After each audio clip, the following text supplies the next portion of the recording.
Muy buenas tardes a todos, bienvenidos a un nuevo capítulo de Peñalolén Más Verde en vivo.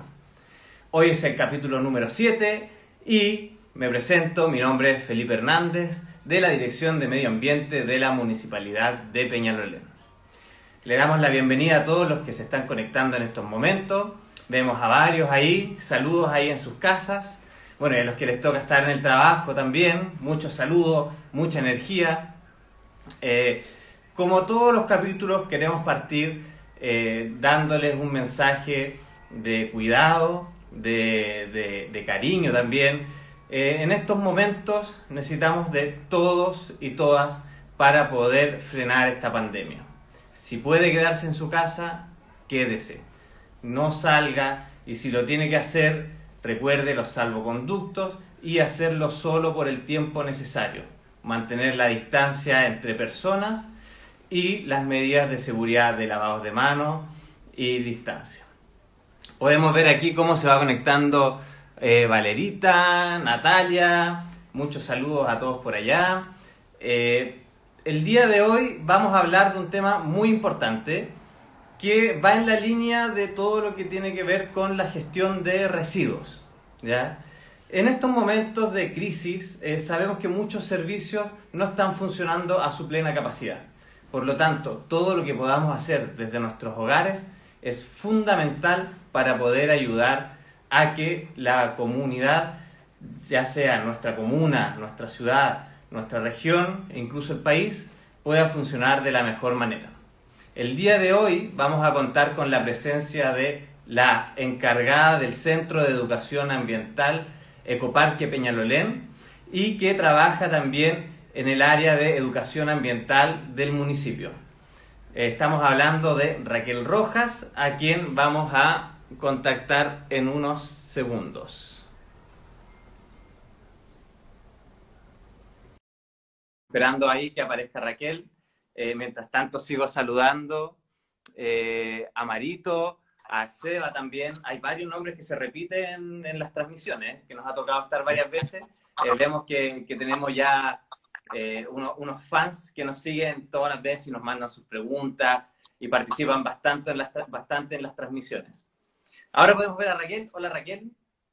Hola, ¿cómo están? ¿Me escuchan bien? ¿Me escuchas Te bien escuchamos tú? un poquito bajo. ¿Puedes subir un poco el volumen? Giran. Ahora, ¿cómo me escuchan? Muy bien, ¿Mejor? Ya. Si no, hablo más mejor. fuerte, no hay problema. Raquel, bueno, yo les estaba contando aquí a la gente que nos está siguiendo en estos momentos que tú trabajas en el área de educación ambiental de la municipalidad, pero que además eres la coordinadora del Centro de Educación Ambiental e Investigación Ecoparque, ¿ya? Donde yo sé que se hacen muchas cosas. El día de hoy vamos a hablar de lo que es la gestión de residuos y en particular de los residuos orgánicos.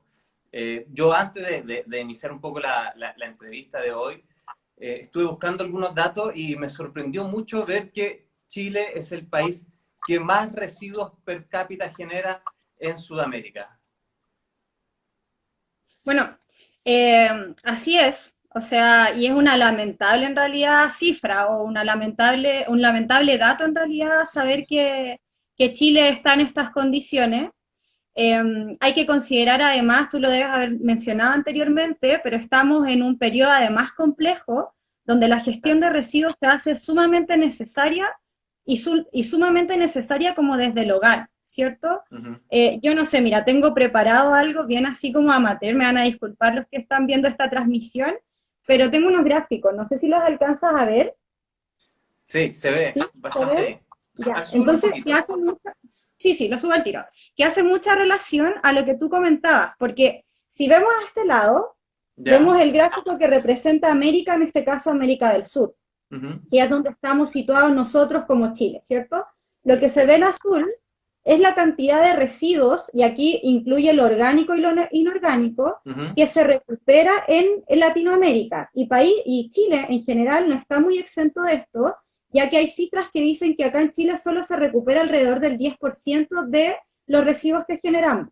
Entonces, que Bastante sería poco. como esta tajada de este gráfico de torta, por así decirlo.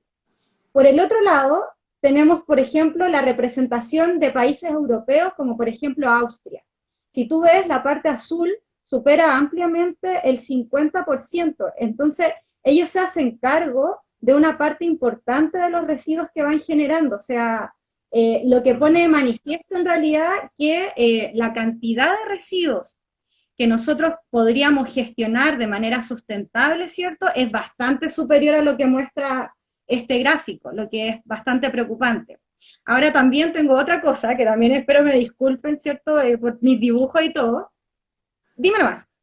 Lo que te iba a decir, en el fondo, lo que podemos ver en ese gráfico es que hay mucho que hacer todavía respecto a la gestión de residuos. Vemos que solo el 10% de los residuos que generamos eh, se están tratando de alguna forma.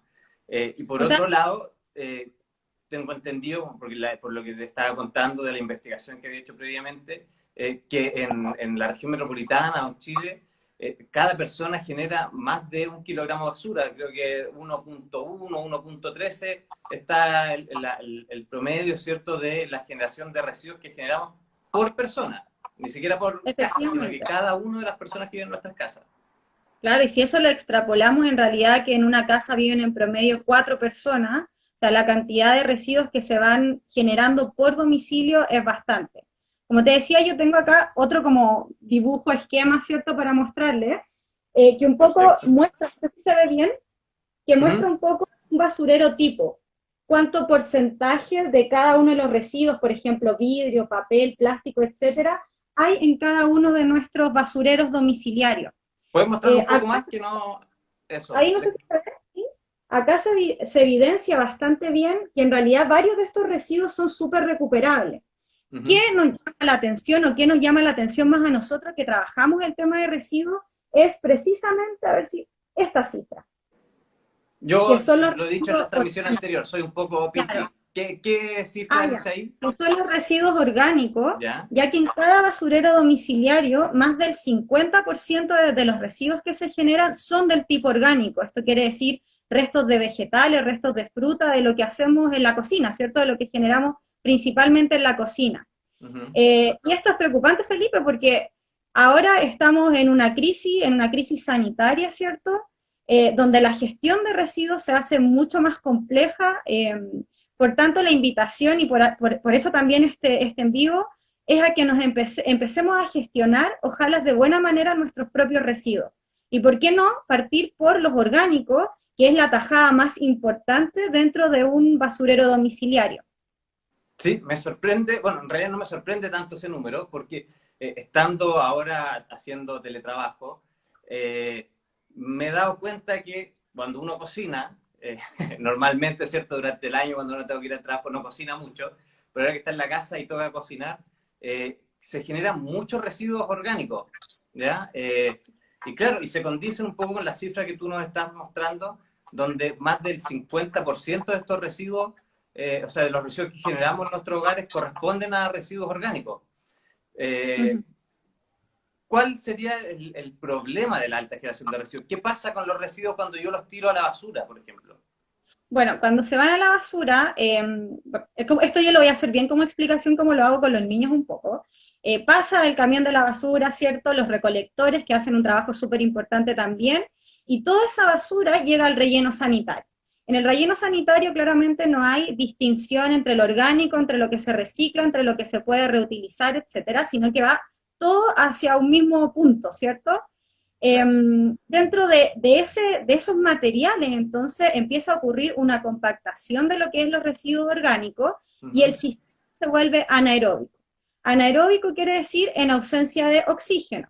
En Perfecto. ausencia de oxígeno, entonces, se beneficia la generación de ciertos gases, como por ejemplo el gas metano, que es un gas que afecta, o no sé cómo decirlo, pero tiene que ver, o sí, Uh tiene -huh. que ver con que es el efecto invernadero, ¿cierto? Aumenta el efecto invernadero y por tanto también influye en lo que es el calentamiento global. Claro, y en el fondo se enlaza con el periodo de crisis climática que estamos viviendo actualmente. De esta manera. Eh, lo evidenciamos a diario, ¿cierto? Estas semanas han sido bastante calurosas, venimos de una sequía, una de las más severas del último tiempo, y se atribuye, ¿cierto?, al cambio climático. Y es interesante ahí lo que tú mencionas respecto a los residuos orgánicos, ¿cierto? Cuando nosotros los arrojamos a la basura y van a parar al relleno sanitario, que se liberan como gas metano. Y yo en algún momento, no sé, tú me puedes ahí corroborar la información, en algún momento yo escuché que el gas metano llega a ser 24 veces más dañino en términos de cambio climático que el dióxido de carbono, siendo Así es. que normalmente uno escucha mucho más hablar del dióxido de carbono que del gas metano. ¿Ya? No, así es, o sea, no puedo más que reafirmar lo que acabas de decir. Por tanto, ahí también está la urgencia de que nos hagamos cargo de nuestros residuos orgánicos, Uh-huh. que tiene que ver igual porque estamos hablando hoy sobre esto. Bueno, y además me imagino que disminuir en la mitad, ¿cierto?, en el 50% de los residuos que botemos a la basura, sobre todo en este contexto, realmente va a ser O un sea, impacto positivo claro. para aliviar también el trabajo de los recolectores de basura que lamentablemente no pueden ir a hacer cuarentena a sus casas, no pueden hacer teletrabajo, tienen que estar ahí trabajando, ¿cierto?, a diario para que nosotros podamos vivir, ¿cierto?, nuestra cuarentena de forma más normal. En No, este absolutamente. sentido, yo sé que en Ecoparque se hacen varias cosas, pero ¿qué podemos decirle a las personas que pueden hacer en sus casas respecto a los residuos orgánicos? ¿Qué consejo le puedes dar? Si hay alguna técnica? Eh, Cuéntanos un poco al respecto. O sea, básicamente, y es por lo que estoy acá igual, es recomendarle una de las técnicas que, como tú bien dices, aplicamos en lo que es Ecoparque Peñalolén, que es la lombricultura. Perfecto. Una técnica sencilla que se puede hacer en pequeño espacio, no hay requerimiento de tener un gran patio ni un gran balcón, solamente la disposición de querer hacer este proceso. Uh Eh, -huh. la lombricultura, como bien tú decías, ayuda a disminuir la cantidad de residuos orgánicos que finalmente llegan, ¿cierto?, a los vertederos, y además también otorga una oportunidad para trabajar en familia. Es un trabajo entretenido, es un trabajo que se puede hacer diariamente y que no requiere tanta información técnica ni un curso muy elevado previo. Es algo bastante sencillo, entre comillas, o sea, solo requiere un poco de dedicación. Perfecto. Eh, Oye, una Dime. consulta. ¿Vermicompostaje, compostaje y lombricultura son lo mismo? No, no, o sea, técnicamente todos se basan en la descomposición de la materia orgánica utilizando ciertas como mecanismos que la naturaleza hace. Yo creo que muchos de los que están viendo esta transmisión en vivo Uh han -huh. ido, por ejemplo, a los bosques valdivianos, a los bosques del sur, ¿cierto? Y se han empapado de esa tierra de hoja que uno puede sentir en los bosques, que básicamente tiene que ver con la descomposición de la materia que va cayendo de los árboles y de las distintas plantas que componen estos sistemas. Básicamente, en estos procesos, nosotros emulamos un poco esa condición natural, ¿cierto? Pero con condición controlada, porque Uh -huh. finalmente nosotros estamos viendo cómo se hace el proceso. En lo que es el compostaje, la descomposición de la materia orgánica nosotros la dejamos principalmente a merced de lo que es los microorganismos, y cuando hablo de microorganismos hablo de bacterias y hongos. En el Perfecto. caso de la lombricultura, vermicompostaje, yo agrego un componente que es la lombriz roja californiana, en este caso, o Eisenia foetida, que es su nombre científico, Uh la -huh. cual me ayuda a acelerar este proceso y también cambia un poco la forma en la cual se hace este proceso. Así para contarte un poco y para contarles también a los que están viendo, la lombriz lo que hace es comer el residuo orgánico en descomposición y excretarlo o hacer caca, finales, hacer caca, Claro. ¿cierto? No es tan así como la gente piensa que hace caca y la caca es humus, no es tan así, sino que este proceso está acompañado de un proceso digestivo donde la composición de la materia orgánica cambia su composición química, lo Uh que -huh. favorece que una vez que esta sea excretada o hecha caca, proliferen los microorganismos y puedan descomponer esta materia y hacerla muy rica en nutrientes para las plantas finalmente. Eso es importante. Finalmente, esto se transforma en una especie de abono, ¿no? Así es, y es súper importante lo que tú dices, Felipe, porque en realidad el humus de lombriz, al estar asociado a un proceso digestivo, es un abono bastante fuerte, nutricionalmente hablando. Por tanto, uno no lo puede usar como sustrato per se. O sea, yo no puedo llenar el macetero, no sé, yo tengo un macetero acá, y este macetero no está lleno solo de humus, sino que tiene una mezcla de sustrato, y en este sustrato yo incorporé humus que otorga una nutrición mayor para la planta y para el bienestar, para que crezca vigorosa. Entonces, ¿es lo mismo vermicompostaje que lombricultura? Lo que yo sé dentro de mi técnica sería lo mismo, solo que lombricultura es como el nombre más coloquial al proceso de vermicompostaje donde participan estas lombrices rojas californianas. ¿Y la diferencia con el compostaje cuál sería? Que en el compostaje, como te decía, no participa la lombriz, solamente la descomposición se hace a través de microorganismos como bacterias y hongos, que Oye, aquí descomponen mira, la... yo estaba mirando algunas de las preguntas y Marcela nos preguntaba, que yo nunca me lo había preguntado, pero dice, ¿por qué se usa la lombriz roja californiana y no la lombriz chilena, por ejemplo? Ya, la lombriz roja californiana tiene la particularidad de que tiene un ciclo de vida muy corto y se reproduce muy rápido, o sea, demasiado rápido. Ya, así como para decirlo en términos bien generales, tienen un hermafrodismo incompleto, es decir, que para la reproducción se requieren dos individuos que se aparean, pero ambos quedan embarazados. Entonces tengo dos lombrices que están teniendo cría. La lombriz chilena, en este caso la gris, que uno ve harto en invierno, sobre todo en otoño-invierno, ¿cierto? Con la humedad, eh, tiene un ciclo reproductivo mucho menos eficiente que la lombriz roja californiana, y si bien también participa en lo que es la descomposición de la materia orgánica, el humus que finalmente se genera a partir solo de la lombriz chilena no aporta tanto nutriente como el humus que genera la lombriz roja californiana, que es como por excelencia la mejor. Oye, Ya, el otro, perdón, disculpa, antes que también si es que yo la junto, por ejemplo, lo que puedo generar también es una competencia entre individuos, lo que no es beneficioso a nivel ecosistémico. Por tanto, la recomendación es también que recuerden que la lombriz roja californiana es una lombriz introducida. Por tanto, si yo quiero hacer vermicompostaje, tengo que tenerla en condiciones controladas y no sueltas por ahí para que no compita con los organismos que son propios de nuestro territorio. oye, me preguntaban por ahí si se llama lombriz roja californiana por su alta capacidad de reproducción. Puede ser, no lo sé, igual puede ser. Oye, y ¿O es otra porque viene particularidad, de California? no viene de California, ¿De de dónde hecho. viene? Es una lombriz asiática, o sea, así naturalmente, de forma nativa, se encuentra en Asia, en parte de Europa, pero como los gringos son re patúos, en verdad, le pusieron lombriz roja californiana porque ellos son los que finalmente descubrieron todas estas propiedades de la lombriz para hacer humus, este abono orgánico. Sí, así que ahí también matar un mito porque no son de California. Ah, mira, es un súper buen dato, porque yo lo había escuchado en muchas partes que decían que era realmente de California. Oye, No, Raquel, eh, dime. ya, tenemos todo este problema, ¿cierto? Nos hablaste de la lombriz, la diferencia con el compost, pero en términos prácticos, las personas que están ahora en su casa y están preguntándose, pucha, estoy generando mucho residuo orgánico, quiero ayudar, quiero evitar la contaminación, quiero ayudar a los recolectores de basura, quiero contribuir a evitar el cambio climático. ¿Qué pueden hacer? ¿Qué O sea, consejo les darías tú?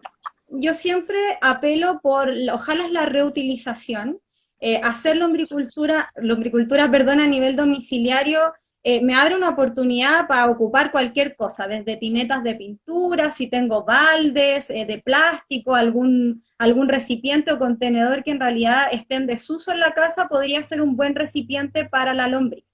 ¿Qué tengo que tener en cuenta? Eso sí, que la lombriz es fotosensible.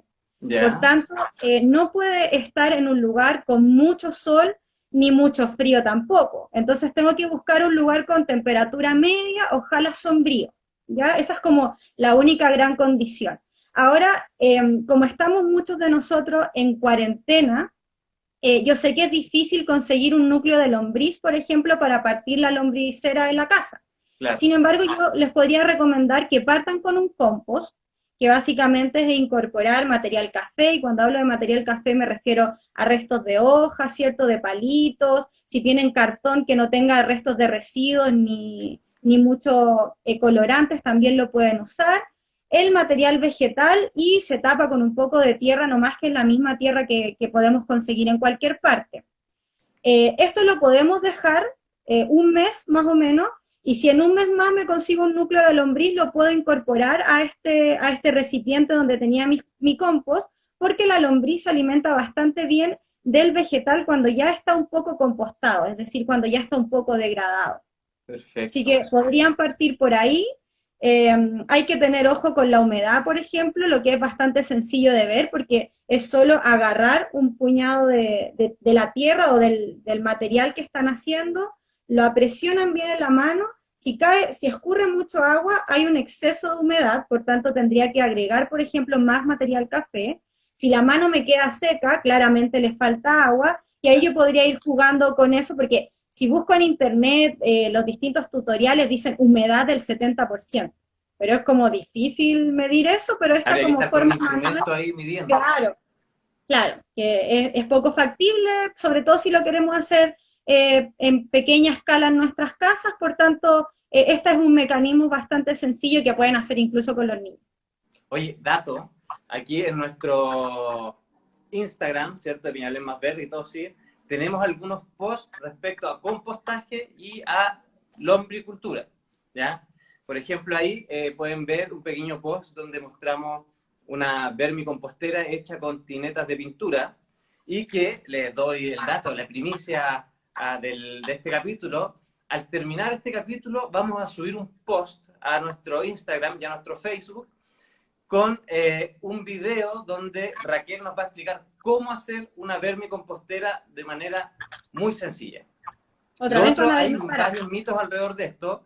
Uno de ellos tiene que ver con el olor y el otro que se necesita mucho espacio para hacerlo. ¿Ya? La gente que vive en departamento de repente dice, pucha, yo vivo en departamento, no tengo espacio, no puedo hacerlo. ¿Qué opinas tú al respecto, Raquel? No, el espacio para nada es una limitante. Como te decía anteriormente, el proceso de vermicompostaje se puede hacer utilizando tinetas de pintura, que en general son bastante pequeñas, que es lo que mostrabas tú en el post.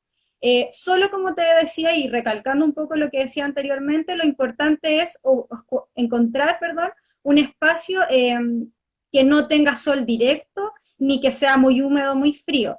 Teniendo esa condición, un pequeño espacio, tal vez, no sé, de 1 metro por 1 metro, tal vez menos incluso, Uh -huh. sería ideal para empezar la lombricultura. Un dato igual, Felipe, que quería mencionarles porque a mí me parece como un buen dato, es que la lombriz es bastante voraz, por tanto, si yo la alimento, la rapidez con la cual se come los vegetales, la verdura que yo incorporo en mi vermicompostera es bastante elevada, lo que es súper bueno también porque si ustedes se fijan y si ustedes observan el proceso, si es que lo empiezan a hacer en casa, se van a dar cuenta que de tener así una cantidad de residuos, por ejemplo, a la semana o al par de días ya va a disminuir bastante. De Claro. hecho, se dice que la lombriz come su peso diario. Y Oh, que claro, pueden decir, ¿imagináis?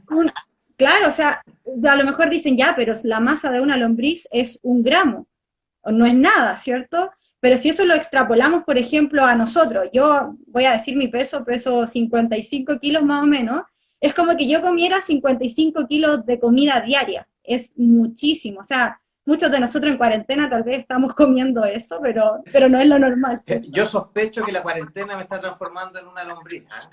Puede ser, varios de nosotros, yo creo. Oye, mira, yo quería mostrar, porque yo vivo en departamento, y quise sacarle una foto ahí a donde tengo mi vermicompostera. Es esa Perfecto. verde que se ve abajo. Y no se requiere mucho espacio. Y es una vermicompostera pequeña que no requiere mucho espacio. O sea, yo la tengo aproximadamente 1 año y solamente una vez he cosechado humus. O sea, la cantidad de lo que tú decías, los residuos orgánicos disminuyen su volumen mucho. Y mira, yo te quería mostrar algo que para que me digas si lo estoy haciendo bien o no. Lo que yo hago, porque uno de los problemas que uno puede decir que tiene la vermicompostera es que de repente aparecen mosquitos, unas mosquitas chiquititas que si bien no molestan mucho, uno siempre quisiera no tenerlas. Entonces me dijeron que era bueno, por sobre el material orgánico, ponerle cartón o papel.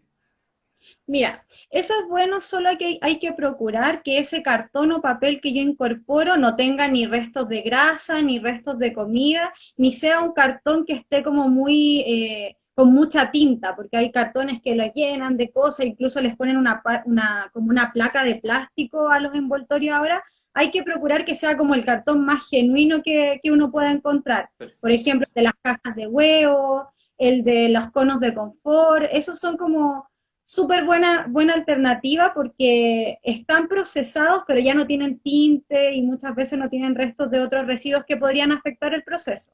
Y ahí, por ejemplo, ahí se ve lo que está debajo del cartón ya. Se Perfecto. ve ahí restos de mate, cáscaras de huevo que yo sé que la lombriz no se la come, pero, pero entre botarla a la basura y agregarla ahí. Hay que pensar, en ese sentido, hay que pensar que hay cosas que a la lombriz no le gustan tanto, o sea, Por como a ejemplo, todos los seres vivos. Por ejemplo, las cáscaras de huevo, como decías tú, o los cítricos, como, no sé, restos de limón, restos de naranja, lo picante tampoco es muy bueno, no sé, los restos de ají, pimentón, qué sé yo. Sin embargo, si yo lo agrego en baja cantidad, esa materia se va a degradar lo más probable por descomposición por microorganismos y no se lo va a comer la lombriz si es que yo a la lombriz le tengo otros elementos para consumir, como que les gusta más a ella, no sé, restos de lechuga, restos de tomate y los otros elementos que salen de la cocina. sí, respecto a eso, nosotros hemos publicado en nuestras redes, pero sería bueno también comentarlo acá, tenemos un WhatsApp de preguntas donde precisamente nos llegó esa pregunta y vamos a, dentro de esta semana, lanzar el video con la respuesta. Pero sería Así es. bueno, Raquel, que nos recordaras cuál es el número del WhatsApp de preguntas. No me acuerdo mucho. Ah, no, sí.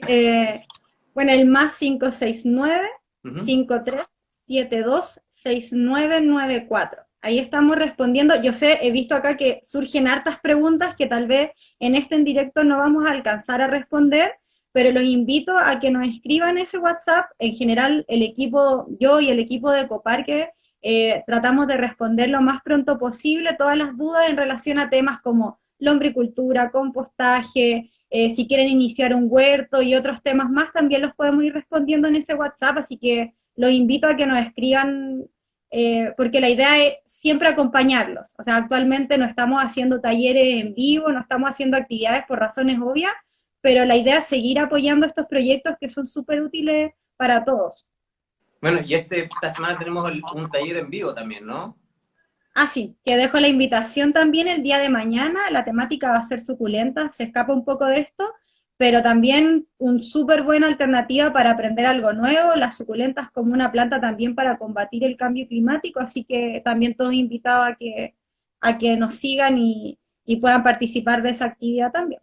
Bueno, ya saben, entonces, mañana a las 3 de la tarde tenemos un taller, pero entretenidísimo, con el Seba Silva del Ecoparque respecto a suculentas. Para inscribirse, tienen que escribirnos a gestionambiental@penalolén.cl. Nos escriben ahí, Sí, la Raquel está atenta al correo, les va a responder y van a poder inscribirse a este taller que está de verdad muy entretenido. Ahora, para pasar un poco a la última parte ya de esta entrevista, Raquel, ya hemos conversado de qué pueden hacer las personas en sus casas, pero nosotros como municipio también estamos aportando, ¿cierto?, a lo que es el cuidado del medio ambiente y en materia de gestión de residuos orgánicos. ¿Por qué no nos cuentas tú un poco qué se hace en Ecoparque y cuáles son los proyectos, las iniciativas que vienen a futuro para esta materia?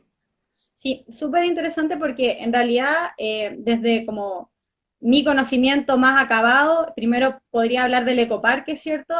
Donde hacemos este proceso a gran escala, recuperando alrededor del 10% de lo que se genera en las ferias libres, que también es súper importante, los que somos peñalolinos, sabemos que acá se generan muchas ferias y por tanto mucho residuo orgánico. Parte de ese llega a Ecoparque y se trabaja en estas distintas metodologías como compostaje, lombricultura y en un biodigestor también, que podríamos hablar de eso otro día. Sería un buen Por capítulo parte, futuro. ajá, por su parte, durante este año se incorporó al contrato de aseo ¿Ya? un plan piloto para recuperar el 100% de los residuos generados en una de las ferias, que es la Feria de las Perdices, bueno, que me acordé. Ah, muy bien. Eh, por tanto, ahí también vamos a estar trabajando con los feriantes, ¿cierto?, en esta concientización y con las personas también para recuperar el 100% de estos residuos. Y además, Hay por más si esto no noticias. fuera poco, hay más noticias, con el gobierno regional también se está trabajando un fondo para abrir la primera planta de compostaje comunal, que ahí sí pretenderíamos hacernos cargo, ¿cierto?, del total de los residuos orgánicos que se generan en nuestra comuna, en las ferias de nuestra comuna.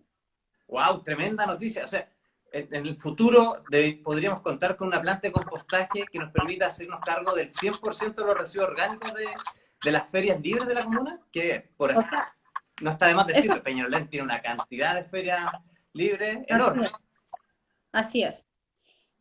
Sí, o sea, esa es la noticia, esperamos que esto se concrete, ¿cierto? Porque va a beneficiar, como te decía anteriormente, no solo al medio ambiente, sino que a la calidad de vida de todos nosotros. Y a Oye, la gestión de los residuos también. nos preguntan Dime. por ahí por qué nos hacemos cargo principalmente de los residuos orgánicos de las ferias y no actualmente de los domiciliarios.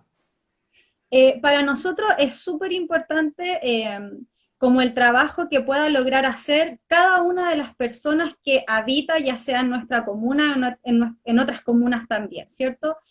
Si se hace esto de la lombricultura a nivel domiciliario, o sea, hay hartos beneficios. Se disminuye la huella de carbono, ¿cierto? No se gasta en transporte y además otorga una posibilidad súper importante para trabajar en familia en torno a lo que es la recuperación de los residuos orgánicos que se van generando diariamente en las casas. O sea, nosotros apelamos a que este sea un trabajo de cada uno de Uh -huh. nosotros.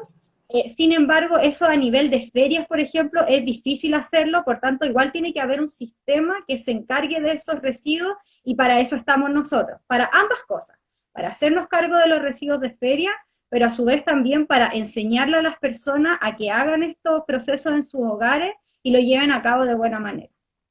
Qué buena noticia. Yo estaba mirando, son 130 toneladas de residuos orgánicos compostables que se generan en las ferias libres de Peñalolén. Es una cantidad no menor y me parece una excelente noticia esto que tú nos cuentas de que se va a postular para la construcción de la primera planta de compostaje comunal que vamos a tener en Peñalolén. Oye, para ir terminando, algunas preguntas más. Me preguntan por ahí si es que la lombriz se podría comer las plantas del huerto, ¿no? Es súper buena pregunta, pero como lo decía antes, la lombriz se alimenta de la materia orgánica en descomposición, por tanto ya tiene que estar un poco compostada, por así decirlo. La lombriz nunca se va a alimentar ni de la planta viva ni de las raíces, así que en ese sentido no generaría un problema.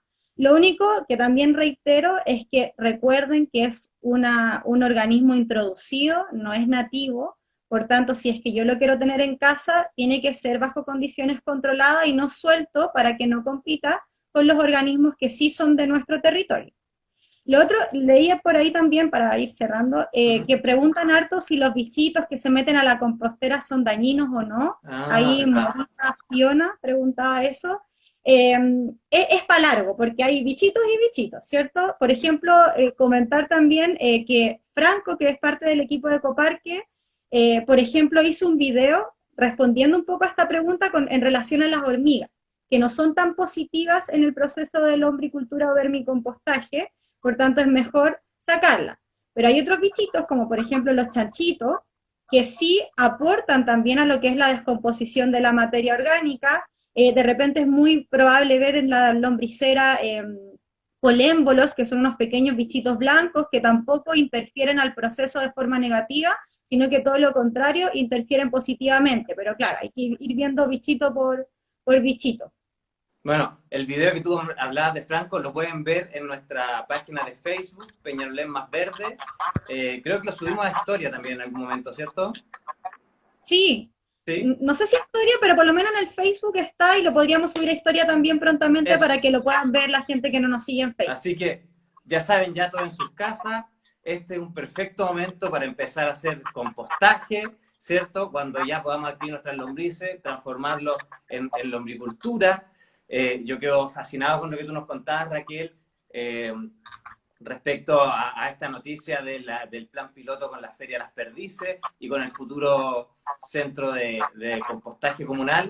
Así que ya para ir terminando, nada más que a nombre de la Municipalidad de Peñalolén, agradecerles a todos los que se han conectado, agradecer sus preguntas, son varias. Las que no alcanzamos a responder, mándenlas a nuestro WhatsApp. Nosotros las vamos a estar respondiendo y algunas vamos a ir haciendo algunos videos que vamos a ir lanzando.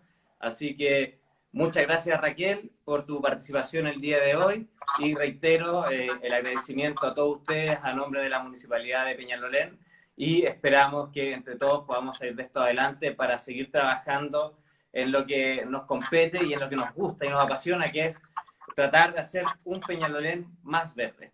Saludos a todos en sus casas, nos vemos. Chao.